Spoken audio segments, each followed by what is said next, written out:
তুমি তো পালা টিয়া পয়সা কামাইতেছো, শুনতেছি তো 50,000 টাকা বেতন পাও।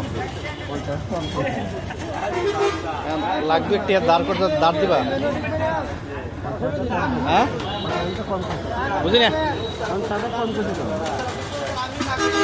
2 লাখ টাকা দাঁড় দেও। নাই বা দিবা, নাই বা দিবা।